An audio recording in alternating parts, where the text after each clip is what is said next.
Have you ever noticed like how much your mindset can influence how you feel, especially when it comes to your health? Yeah. It turns out there's like a whole field of science dedicated to this mind-body connection.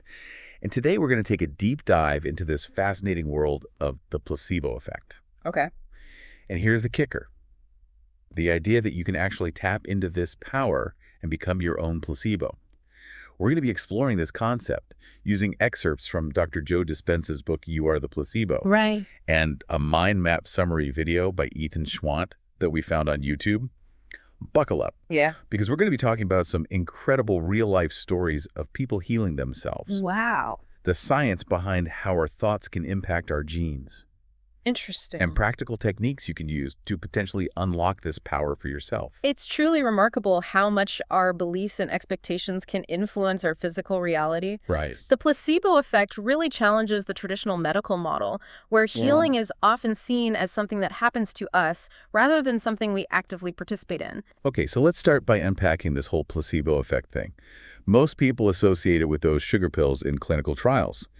But it's way more than just that, right? Absolutely. The placebo effect demonstrates that our minds have a profound impact on our bodies. Okay. Even when people receive a treatment that has no inherent medicinal value, simply believing it will work can trigger real physiological changes. Dr. Dispenza's book is full of incredible examples of this, like the story of Mr. Wright, whose tumors shrunk after taking what he believed was a powerful new drug, only to find out later it was just a placebo. Right. If belief can shrink tumors, what other seemingly impossible feats might be possible? That's the million-dollar question. Mr. Wright's case really underscores the power of our beliefs and expectations in the healing process. It also prompts us to consider how much of what we attribute to the effectiveness of medication might actually be due to the placebo effect. And it's not just anecdotal evidence. There's actually hard science backing this up. You mentioned the Parkinson's patients who showed improvements after receiving a saline injection they thought was medication. Their brain scans revealed that their brains were producing dopamine, the very neurotransmitter they were lacking, Right. simply in response to their belief. Yeah. Could our brains actually be producing their own medicine? The research suggests that that's a real possibility. Whoa. Dr. Fabrizio Benedetti, a leading researcher in the field, has been studying the neurobiology of the placebo effect and has found that expectation can actually trigger the release of various neurotransmitters, not just dopamine, but it goes even deeper than that. Right, because there's this whole other layer of complexity with epigenetics. It's the study of how our genes are expressed. It suggests that it's not just our genes themselves that determine our health, but also how they're activated. And get this, the research indicates that our thoughts and emotions can directly influence this gene expression. It's a revolutionary concept that challenges the old genes are destiny paradigm. Right. We often think of our genes as a fixed blueprint, but epigenetics suggests they're more like a dynamic script that can be rewritten based on our experiences and even our thoughts. Think of our genes like a light switch. They have the potential to be on or off. Epigenetics explores what flips those switches. And it turns out our thoughts and emotions play a significant role. So we're not just victims of our genes.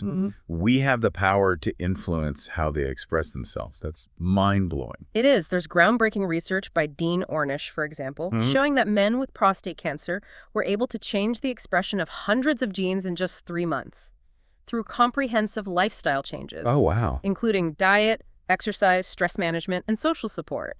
That's a pretty compelling argument for the power of lifestyle interventions. 3 months is incredibly fast. And in Ethan Schwant's video, he talks about the body being like the unconscious mind, constantly absorbing information from our environment and our internal state. It's almost like our cells are listening to our thoughts and feelings all the time. What if our bodies are more in tune with our mental and emotional states than we realize? It's a fascinating concept. Our bodies are incredibly complex and dynamic systems, constantly responding to both internal and external stimuli. Think about it this way. If you get anxious about public speaking, your body reacts as if it's actually happening in that moment, Right. even though it's just a thought. The same goes for stress. When we're chronically stressed, our bodies release a cascade of hormones that keep us in survival mode, impacting everything from healing to stem cell function. And if our body is constantly recording our internal state, then it stands to reason that it can also memorize positive emotions, right? Like joy, peace, and even a sense of healing.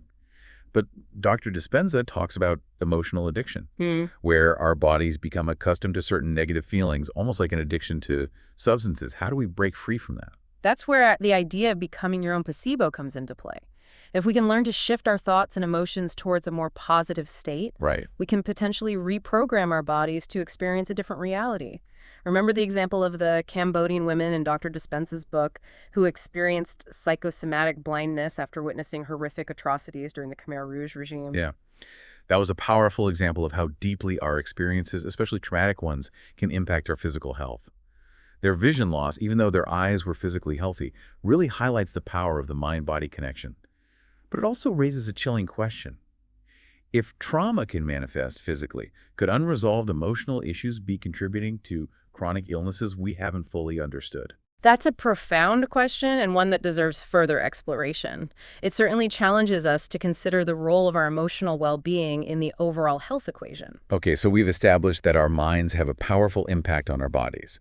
But how do we actually harness this power and become our own placebos? Well, Dr. Dispenza talks about the power of suggestibility and how the more suggestible we are, the more access we have to our subconscious mind, where our deepest beliefs and programs reside. Right. It's that vast, often unexplored territory that makes up about 95% of our mind. Wow. But he also emphasizes the importance of combining clear intention with a heightened emotion. It's not enough to just think about what we want. We have to feel it as if it's already happening. That makes sense. It's almost like giving our bodies a taste of the future experience so they can start aligning with that new reality. But isn't there a danger in oversimplifying this? What about genetic predispositions or the role of conventional medicine? That's an important point. We certainly don't want to dismiss the role of genetics or conventional medicine. The mind-body connection is a complex interplay of factors, and it's not a magic bullet. But the placebo effect demonstrates that we have more agency in our healing process than we often realize. And Dr. Dispenza provides some pretty amazing examples of people who have done just that, healed themselves through belief. Like Lori, who healed from a degenerative bone disease after years of mentally rehearsing a healthy life. Yeah. That's incredible. Yeah. But how do we know this isn't just anecdotal? Is there any scientific evidence to support these claims? That's where things get really interesting. Dr. Dispenza didn't just rely on anecdotes.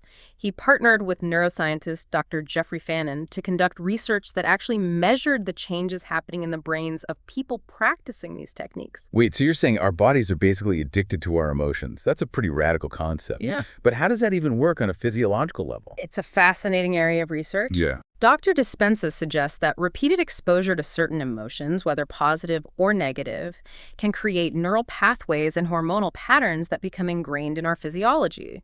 It's like our bodies develop a sort of muscle memory for emotional states. That's a great analogy. So if we can train our bodies to react in a certain way to negative emotions, we can also train them to respond differently, Right. to create new pathways for positive emotions and experiences. Exactly. Wow. And that's the essence of becoming your own placebo. It's about rewiring our brains and bodies to experience a different reality. Okay, I'm starting to get the picture, but I have to admit this is a lot to take in.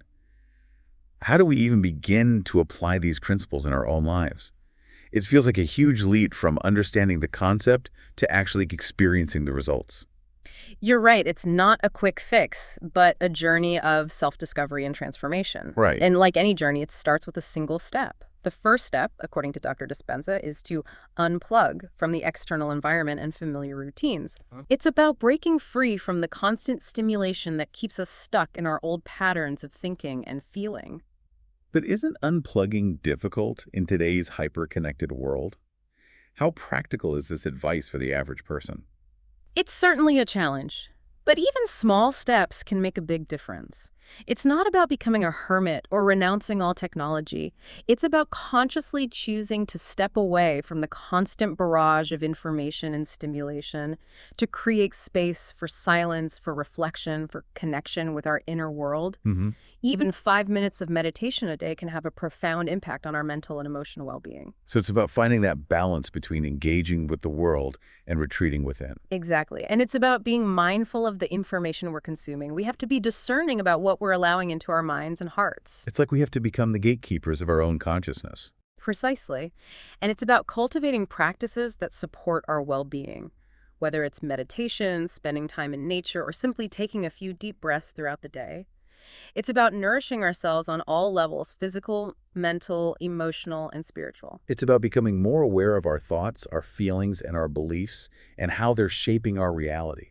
It's about taking radical responsibility for our own well-being and our own experience. You've got it.